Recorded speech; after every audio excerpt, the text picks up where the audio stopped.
Hi viewers, welcome to RV trending updates. இன்னைக்கு big பாஸ்ல எல்லா சீசன்லயும் இன்ட்ரெஸ்டிங்கா கொண்டு போற கேம் தான் நடக்குது. அது என்னன்னா நீயும் பொம்மை நானும் பொம்மை.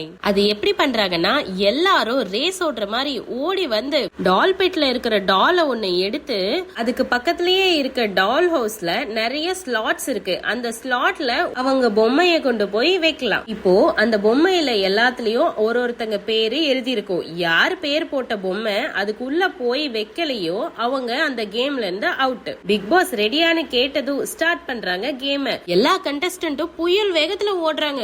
ஓடி அந்த டால் பிட்ல இருக்கிற ஒரு பொம்மையை எடுத்துட்டு ஸ்லாட்ல வைக்கிறதுக்காக போறாங்க. இதுல யாரோட பொம்மை உள்ள போக கூடாதுன்னு அவங்க நினைக்கிறாங்களோ அவங்களோட பொம்மையை எடுத்து வச்சுக்கலாம். அந்த மாதிரி தர்ஷிகாவோட பொம்மைய ரஞ்சித் எடுத்து வச்சுக்கிறாரு. தர்ஷிகாவும் ஒருத்தரோட பொம்மையை எடுத்து வச்சிருக்காங்க. ஜாக்லின் இதுல உள்ள வந்து யாரோட பொம்மையும் வந்து மாத்தி கொடுத்து தர்ஷிகாவோட உள்ளேயே வரவிடாம செஞ்சிடறாங்க. இத பார்த்த தர்ஷிகா சொல்றாங்க, கேம்னா இண்டிவிஜுவலா விளையாடுங்க, இப்படி பொம்மைய ஸ்வாப் பண்ணி வச்சு எல்லாம் விளையாடாதீங்க. இண்டிவிஜுவலா விளையாட முடியலன்னா அப்படியே போயிருங்க அப்படின்னு சொல்றாங்க. அடுத்தது நம்ம பார்க்க போறது நம்ம மன்மதன் விஷால ரெண்டு பேரும் லவ் பண்ற மாதிரி காட்டுறாங்க.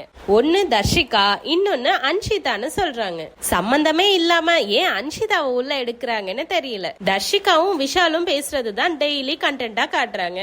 ஆனா இதுல அன்ஷிதா எப்ப உள்ள வந்தாங்கன்னு தெரியல. தர்ஷிகா பவித்ரா கிட்ட புலம்புறாங்க, பட்டு பட்டுன்னு பேசுறதுனால அவ பேசுறது கரெக்ட் கிடையாது அப்படின்னு சொல்றாங்க. பவித்ரா சொல்றாங்க, நீ அவ சைட்ல இருந்து யோசிச்சு பாரு, அவ பேசிட்டே இருக்கும்போது நீ பாட்டுக்கு இப்படி வந்துடுற அப்படின்னு சொன்னதுக்கு தர்ஷிகா சொல்றாங்க, என்கிட்ட பர்சனலா பேசணும்னா என் பக்கத்துல வந்து கூப்பிட்டு பேசு, எங்கேயோ கத்திட்டு இருந்தேன்னா எனக்கு காதுல கேட்காது அப்படின்னு சொல்றாங்க. இந்த வெயிட்ல விளையாடுற கேம என் ஃப்ரெண்ட்ஷிப்போ லவ்வோ எதுவுமே அஃபெக்ட் பண்ணாது அப்படின்னு சொல்றாங்க. அப்போ விஷால லவ் பண்றதா அவங்களே ஒத்துக்கிறாங்களா? கடைசியா ஆர்ஜே ஆனந்தி சொல்றாங்க, ஒரு சீசன்லயும் ஒரு பையனுக்காக ரெண்டு பொண்ணுங்க அடிச்சுக்குவாங்கன்னு சொல்லுவாங்கல்ல, அதுதான் இது அப்படின்னு சொன்னது விஷால காட்டுறாங்க. ஜாலியா உட்காந்து சிரிச்சிட்டு இருக்காரு. என் கண்டென்ட் கரெக்டா ஒர்க் ஆகுது அப்படின்னு மனசுல நினைச்சு சிரிக்கிறாரா இல்ல என்னன்னு தெரியல. அடுத்தது ஆனந்தி போய் டைரக்டா அன்ஷிதா கிட்டே கேக்குறாங்க, விஷால் மேல உனக்கு பொசசிவா இருக்கா அப்படின்னு கேக்குறாங்க. அதுக்கு அன்ஷிதா சொல்றாங்க, நான் ஏன் பொசசிவா இருக்கணும், எனக்கு ஒரு ஃப்ரெண்ட்ஷிப் கூட வேணாம், இதனாலதான் என் லைஃப் இங்க வந்து உட்கார்ந்து இருக்குன்னு எனக்கே தெரியும், அதனால நான்